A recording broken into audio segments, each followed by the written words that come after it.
أعوذ بالله من الشيطان الرجيم.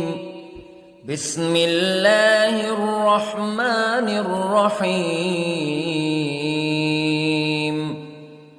الرحمن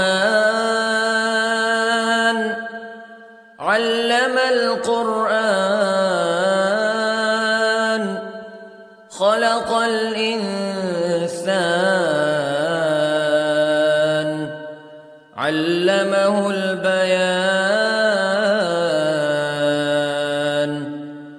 الشمس والقمر بحسبان والنجم والشجر يسجدان والسماء رفعها ووضع الميزان ألا تطغوا في الميزان وأقيموا الوزن بالقسط ولا تخسروا الميزان.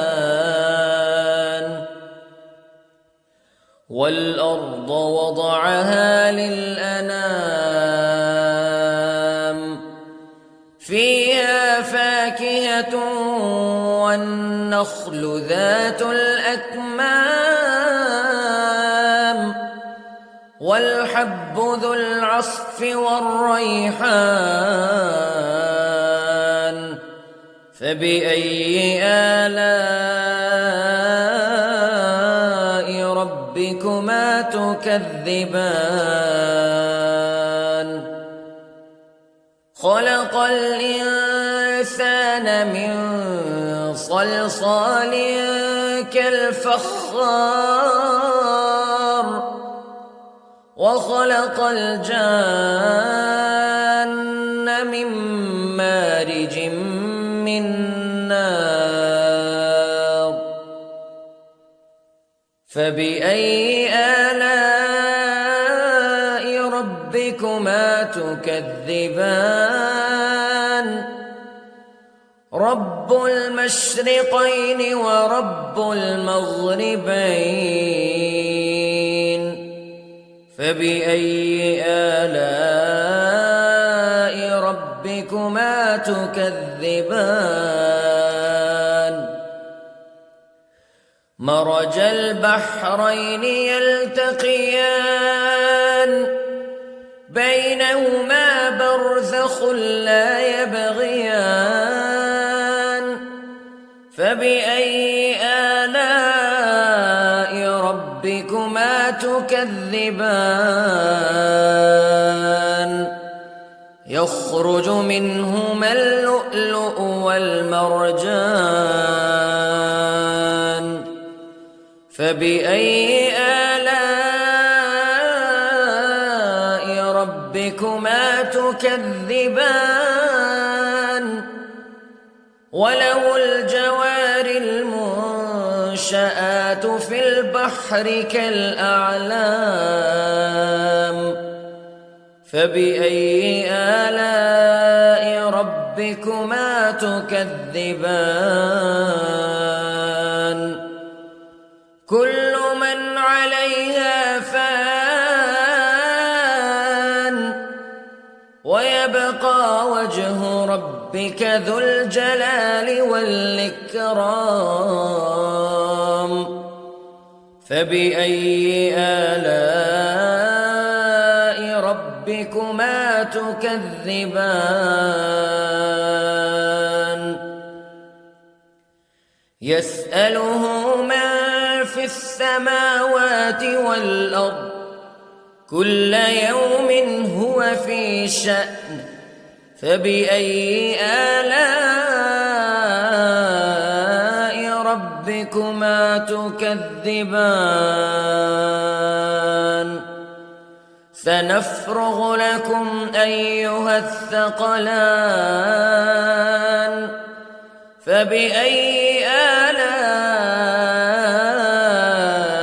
ربكما تكذبان.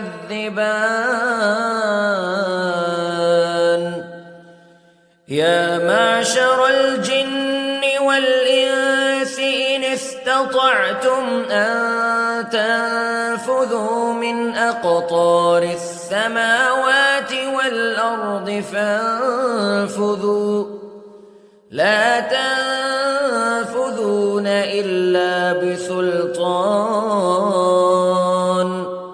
فبأي آلاء ربكما تكذبان يرسل عليكما شواظ من نار ونحاس فلا تنتصران فبأي آلاء ربكما تكذبان فإذا انشقت السماء فكانت وردة كالدهان فبأي آلاء ربكما تكذبان فيومئذ لا يسأل عن ذنبه إنس ولا جان فبأي آلاء ربكما تكذبان يعرف المجرمون بسيماهم فيؤخذ بالنواصي والأقدام فبأي آلاء ربكما تكذبان هذه جهنم التي يكذب بها المجرمون يطوفون بينها وبين حميم آن فبأي آلاء ربكما تكذبان ولمن خاف مقام ربه جنتان فبأي آلاء ربكما تكذبان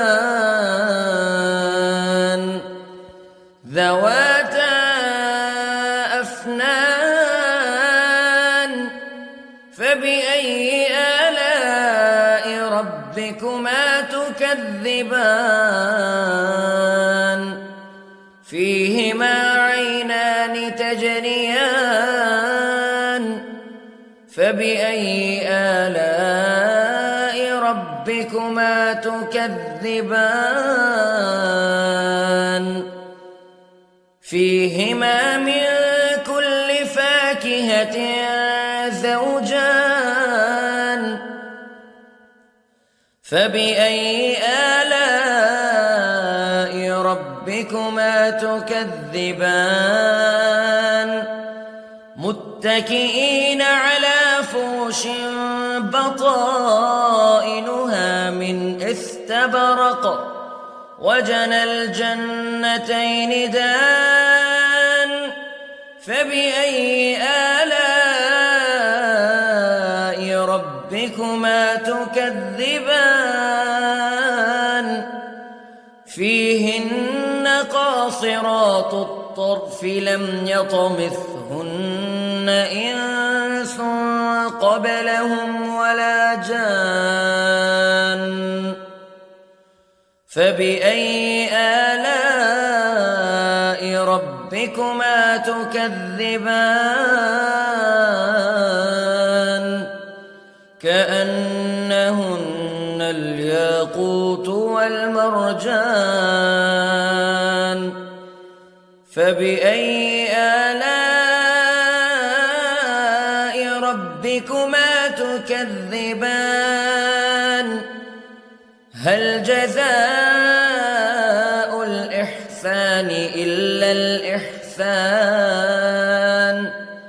فبأي آلاء ربكما تكذبان ومن دونهما جنتان فبأي آلاء ربكما تكذبان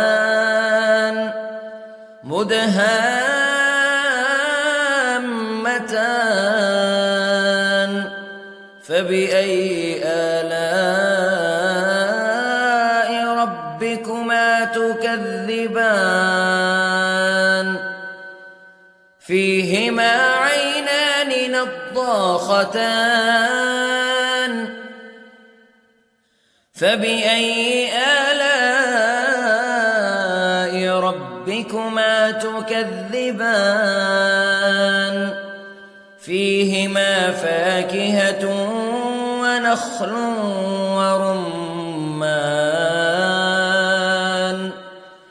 فبأي آلاء ربكما تكذبان فيهن خيرات حسان فبأي آلاء ربكما تكذبان حور مقصورات في الخيام فبأي آلاء ربكما تكذبان لم يطمثهن إنس قبلهم ولا جان فبأي آلاء ربكما تكذبان متكئين على رفرف خضر وعبقري حسان فبأي آلاء ربكما تكذبان تبارك اسم ربك ذي الجلال والإكرام